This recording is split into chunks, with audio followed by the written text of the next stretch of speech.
All right, well, I've got 7 o'clock and I am happy to welcome you to the webinar this evening. And I want you to recognize that being here takes effort, and I appreciate that effort. So, first of all, I want to let you know that being here means a lot to me. It means a lot to me because I recognize that it takes time out of your life to be able to show up to an event like this. And I also want to thank you for being interested enough to show up, to be wanting enough to learn more so that you can actually move forward faster. I like that in people. I like that in myself, and I like that in others. So welcome. I'm happy to have you here. Let me ask you a couple of questions, though. How many of you deal better with emotions that are weighing on you? So, if emotions are weighing on you, are you doing well with that? And if you have a habit that you want to change, are you ready to change it? So those are a couple of questions that I have that I want you to ponder upon. Are you ready to change? And how well do you deal with the emotions that are weighing on you? And is that a good thing? So welcome. Tonight, the topic is using routines to manage your emotions.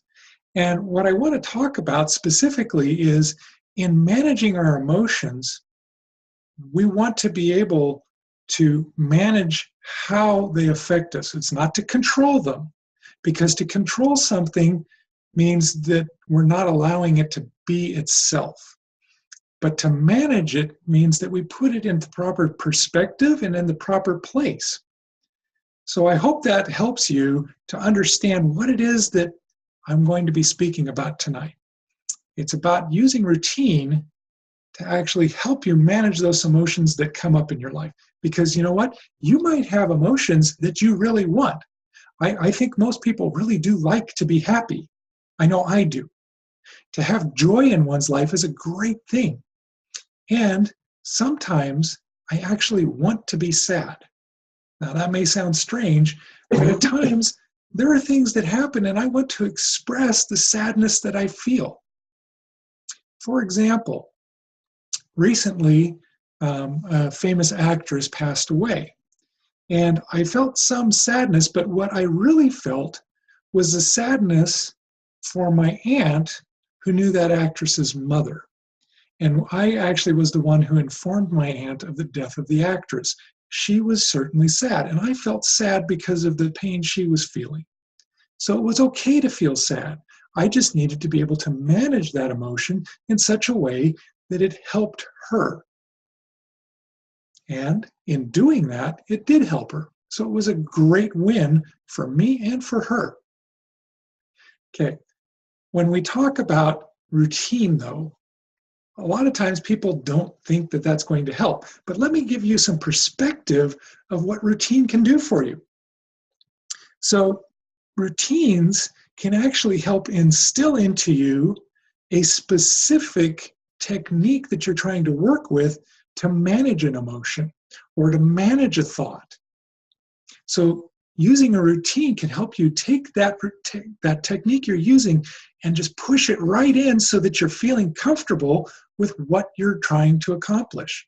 So it's a really good thing to use that routine for that. Next, maybe you have certain types of techniques that you're wanting to manage. So in using those routines, maybe you're going to use a specific one first and then use another one next, because the order in which you use those routine or those techniques in your routine actually matters for how that affects you. So for example, if I'm going to actually work on a routine that I use, which is to cry, okay, I have a routine to cry. I want to afterwards, I've let out that sadness and I want to be able to build myself back up. But if I build myself up before I go into my technique for crying, it makes it harder to express that sadness because I'm up, I'm high. But after I come down into that sadness, I want to come back up and have joy and happiness. And so I want to use a technique after I've done the crying to bring myself back up. So the order in which you do things really does make a difference. And also, when is it best to do certain routines during your day? For example, if I decide I'm going to do ecstatic, happy actions, whether it's dancing or cheering or whatever it might be, if I'm doing that just as I'm getting ready to go to bed, I'm probably not going to have the best sleep I possibly could because I'm getting wound up and my mind's getting activated in such a way that it's not going to provide restful sleep. So you want to make sure that the techniques you're using fit the time of day appropriately. For example, a technique you might use is taking a nap. But if you use that technique first thing in the morning, you're probably not going to have the greatest of days because you're not moving. And I know some people who do that. Okay, so what's in it for you? What can you expect out of this today?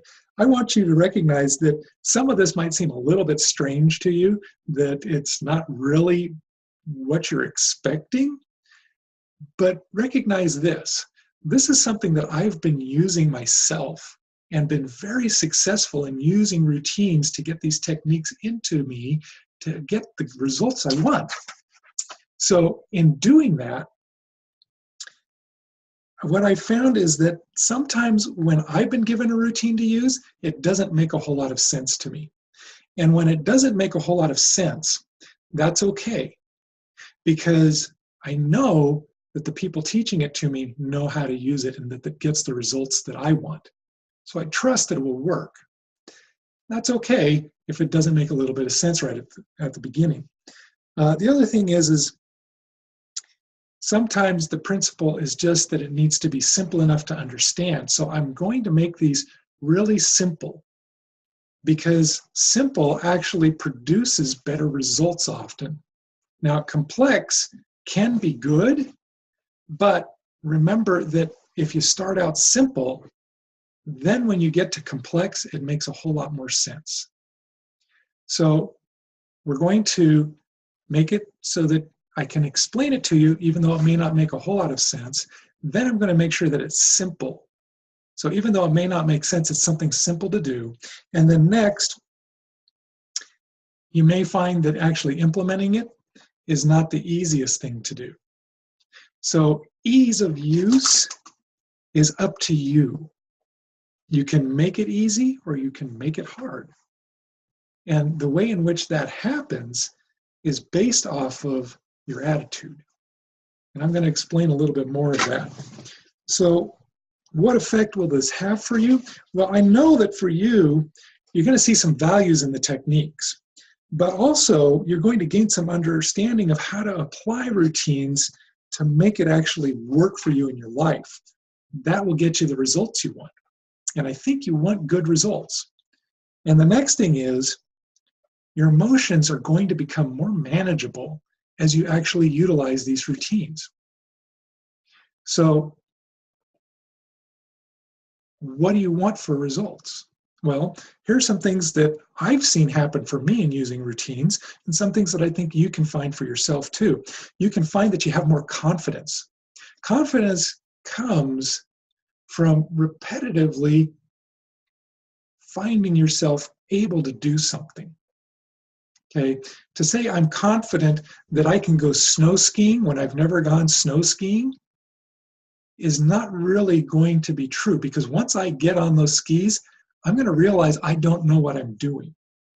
But confidence comes through repetition. And as I repeatedly go down a ski run, I'll gain more confidence in what I'm doing. Now, does it mean I'm going to be excellent at it? It depends on how much effort and how much focus I put into that activity. But I can certainly become more confident if I put effort into it. Okay? You're also going to find that you may feel better physically. And for myself, putting certain techniques into my routine have helped me to feel better physically. And when I say feel better, it could be a myriad of different things that it can do. So it may be that I feel better because I'm exercising, or maybe I feel better because I'm eating better. Maybe I just feel better because I'm managing the emotions that I have so that I'm not hurting others. And that can certainly help me feel better physically and emotionally. Then you may also see that people see you differently. And as a matter of fact, I know people will see you differently if you start utilizing a routine in your life. And you're going to have greater respect for yourself. When you start to do a routine and you see that you can accomplish things regularly, you can't help but respect yourself more because you're actually doing something that you want to be doing. And in wanting to do it and actually doing it, you build up self-worth.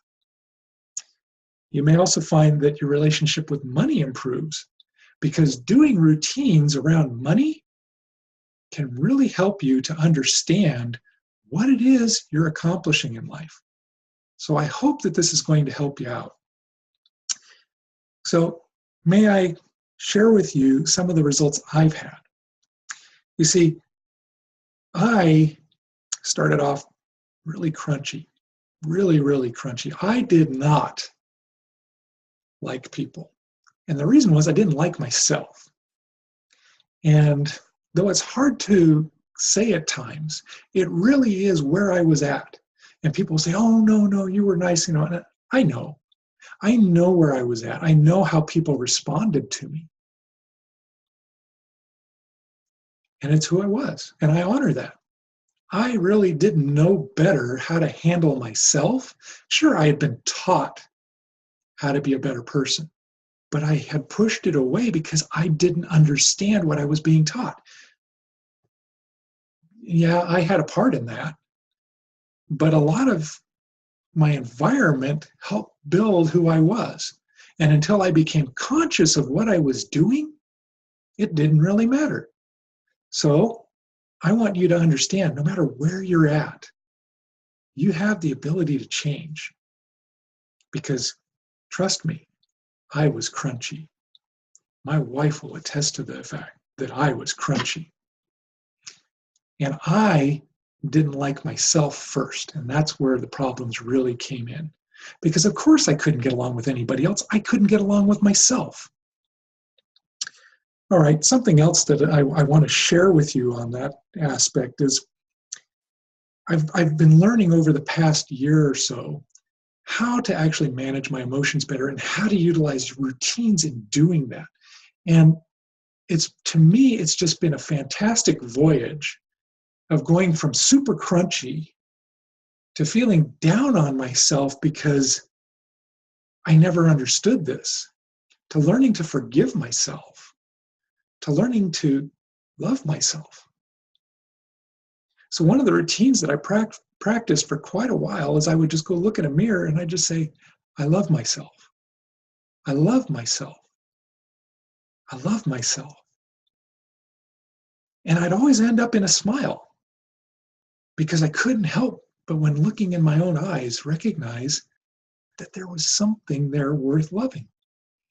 And when I got to the point where every morning I'd get up and I'd go, I love myself, and I'd smile first thing because I really did. And the result I got was I started loving others, truly loving other people. And it's made a huge difference for me and my relationships. My marriage is off the charts fantastic. The relationship I have with my children is growing every day.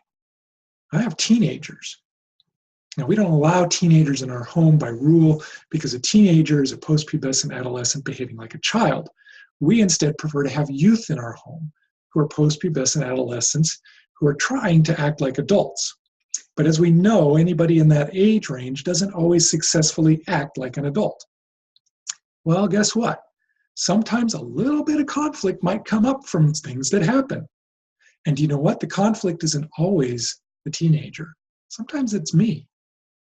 And I've learned through routine how to properly manage my emotions so that there are far fewer instances where it's me. Now, I'm not perfect. There are certainly times when it's me. And I'll fess up to that one. But because I love myself and I love them and I can express that love, it takes care of a lot of problems that could have gone nuclear. And they didn't, because there was love there. And that's one of the reasons I work that technique of I love myself. So if we're mending relationships because we're able to get the results we want through using these kind of routines, what other things can happen? Well, you can start mending relationships with the things around you. So perhaps you've always had problems dealing with technology, and technology just frustrates you to no end. But if you start changing your attitude because you love yourself enough to say, technology is, okay, it exists. It doesn't hate me, it doesn't love me, it doesn't like me, it doesn't dislike me, it just is. We recognize that it's our attitude that actually affects how our electronics are working. So guess what? In doing these techniques, I found that I'm able to deal with problems that come up so much better. And yes, I still have problems with technology on occasion, but my attitude is different and my problems get resolved faster because of my attitude. So I can also say this much. When I meet new people, I certainly feel like I can have a good relationship with them and that I will. It's no longer a question in my mind. I know that I'm going to have a good relationship with them because that's what I see happening. But I didn't have that before. But using a routine, I've learned that I can actually have that. So I want to set a couple of rules, well, 3 rules for our webinar today. I just want you to recognize that we need to have high levels of respect for one another.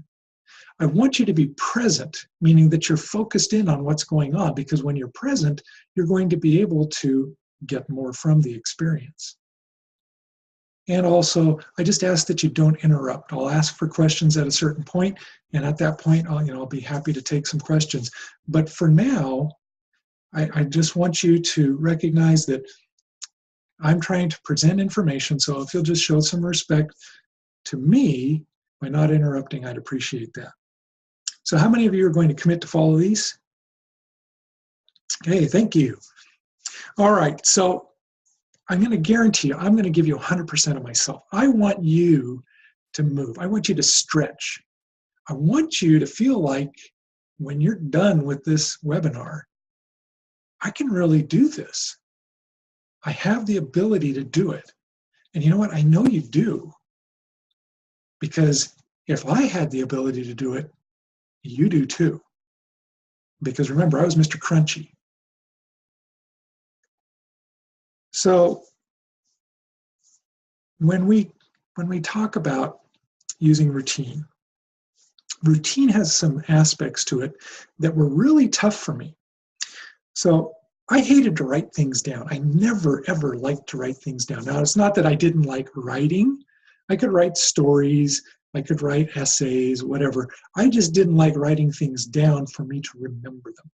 And I actually had this attitude that I was fully capable of remembering everything I needed to. And I looked at other people, and it's kind of hard to admit this, but I looked at other people in 2 ways.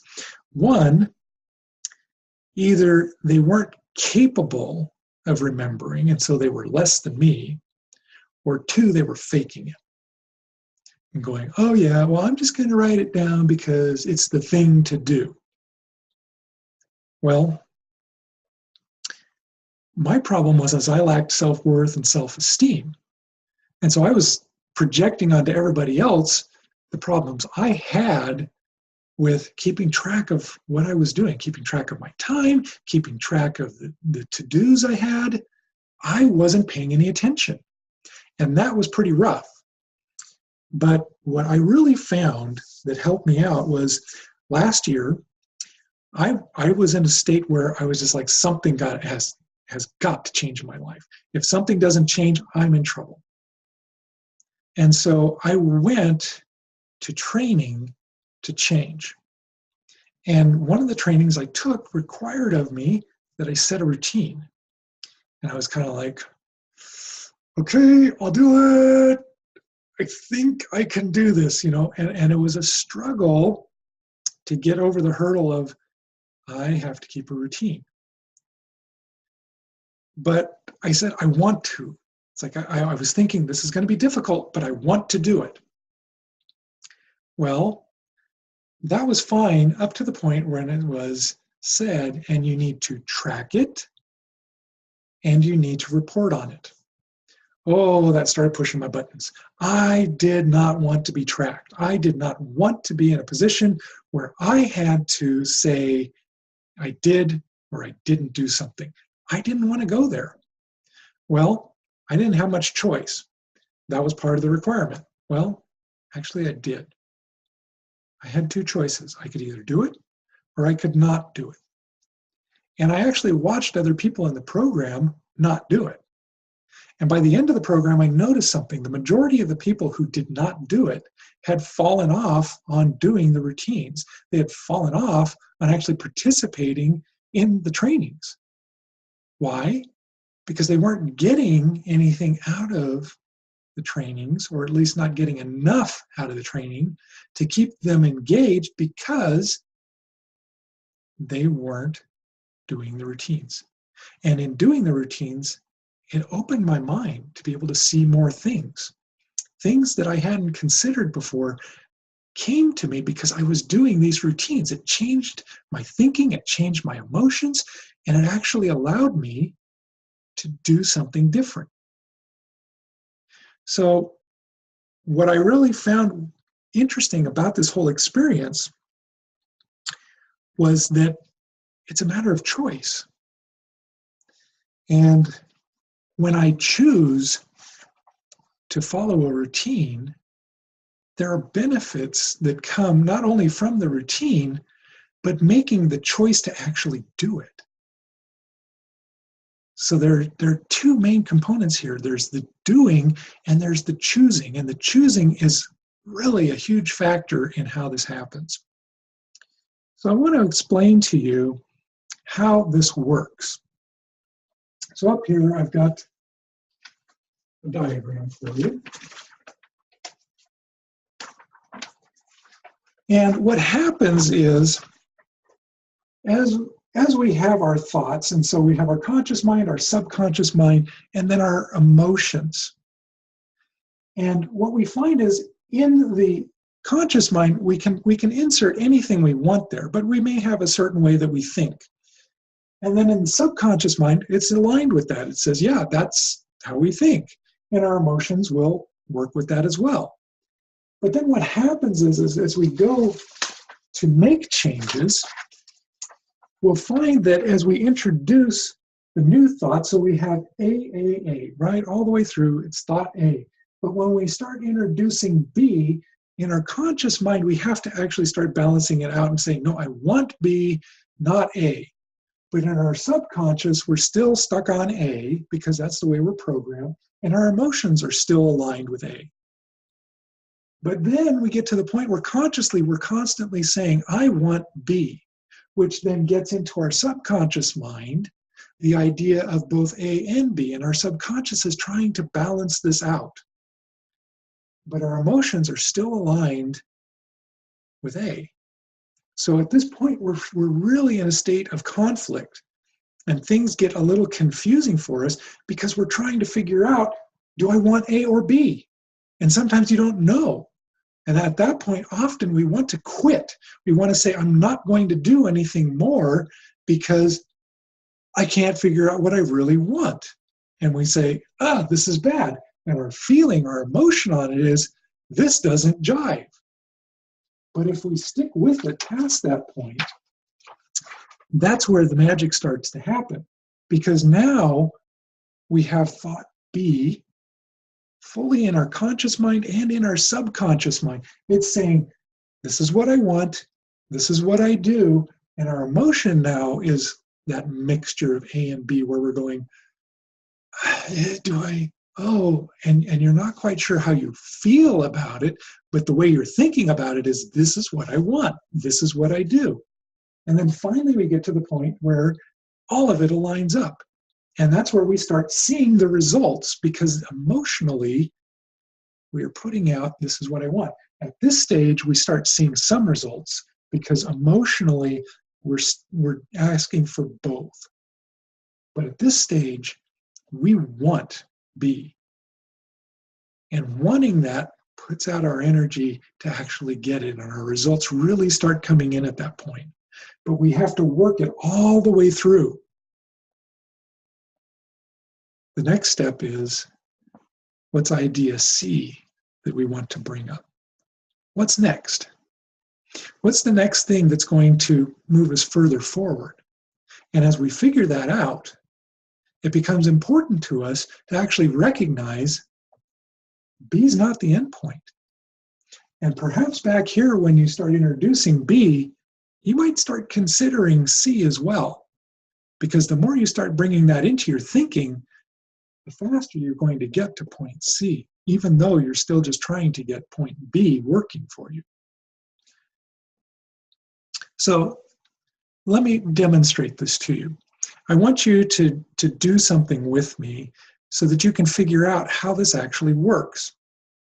So what I want you to do is I want you to take your hands like this, and I want you to tap them together 3 times. 1, 2, 3. And then what I want you to do is then do 2 fist bumps together. 1, 2, followed by 3 snaps of the finger. 1, 2, 3, and then 1 touch of your index fingers. Okay, so let's do that again. 1, 2, 3, 1, 2, 1, 2, 3, 1. Okay, was that easy? Or was it a little bit hard to get the whole motion of it? Well, let's do it again. 1, 2, 3, 1, 2, 1, 2, 3, 1. Okay? Now, if you keep doing that, are you going to get better at it? Okay? That's what the repetition does in routine, is as you do this, it gets easier and easier to do. And so as you work techniques in a daily routine, it gets easier and easier to do. And it builds up evidence to you that it actually works. You start getting the results you want because you see that evidence in what you're doing. So I want to present to you a couple of ideas here. The first one is that the idea of doing the routine is essential to moving forward faster. And the second one is you have to pick the proper techniques to make it as effective as possible. So if you don't know techniques, you need somebody to train you. And if you do know techniques, but you really don't know the order in which you should be doing them, you need somebody to help you see how that works for you. And that usually is done on an individual basis. So think of it this way. We're coming up to New Year's. And what does everybody do at the beginning of the new year? They eat too much. Most people actually will set some kind of a goal. They say, I'm going to have a resolution that I'm going to do something. Well, in doing that, okay, maybe they will, maybe they won't. But the key thing for this is, as they actually strive to do something, they start moving along and then they go, it didn't work. And they start faltering in actually moving forward because they're not seeing how they're going to get there. And without a routine, it makes it even harder to accomplish those goals. They don't know how to get past all the obstacles they hit while going for those goals. And then emotions and thoughts start getting in the way. And as they get in the way, they actually become unchecked. Because if you don't have a technique and a routine to check those emotions, it starts hitting on you and it pounds you down. It pounds you really hard. I know, I've been there. And it makes you feel worthless. It makes you lose hope. And as that happens, you can end up having no desire at all, having complete diminished feeling about yourself. And speaking from experience, you feel shut out from the world. Now, what do I call that? I call that being downtrodden. To be pushed down so far that you feel like you have nowhere to go, that you're just down in the mud, you're stuck. And I don't want anyone to be in that position. I know that there are so many like that. But if I can do anything about it, I'm going to help people get out of the mud and get moving again. Because there is hope in life. But you have to know how to find it. So, what can you do to get past that? Well, you can create a routine and stick with it. You can set some stretch goals, because a stretch goal will certainly bring up some emotions and teach you how to deal with them.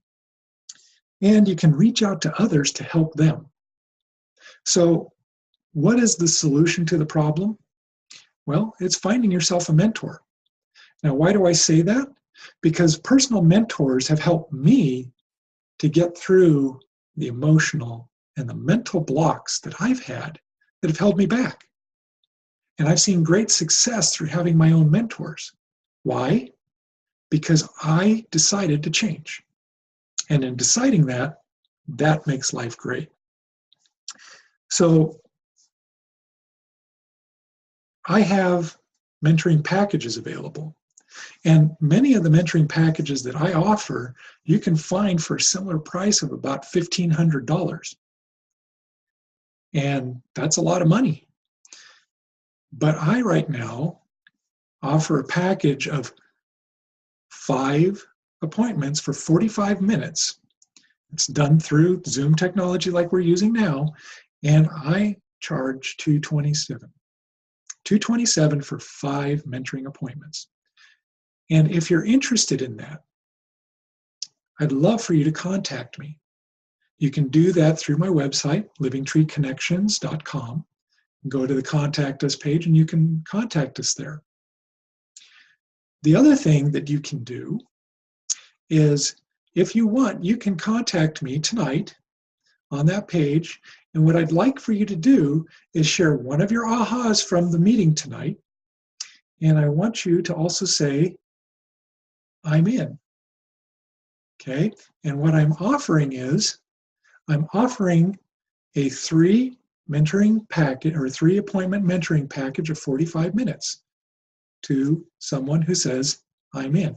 So if you're interested, I'd love to have you go in and put in your aha and say, I'm in. And that'll then let me know that you're interested, and I'll be announcing tonight at 8:30 who receives that package. So take a look at what it is that you're wanting to do in your life, because I can see you moving faster. I can see you moving with a great deal of hope in life, to have joy, to have a desire to move forward because you are thinking differently. Okay? It takes somebody to think differently to actually move forward. And I know, because you're here tonight, that you're doing that. So thank you for your attendance. I appreciate the fact that you've been here.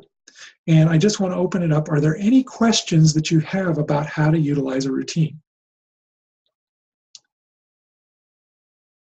Okay.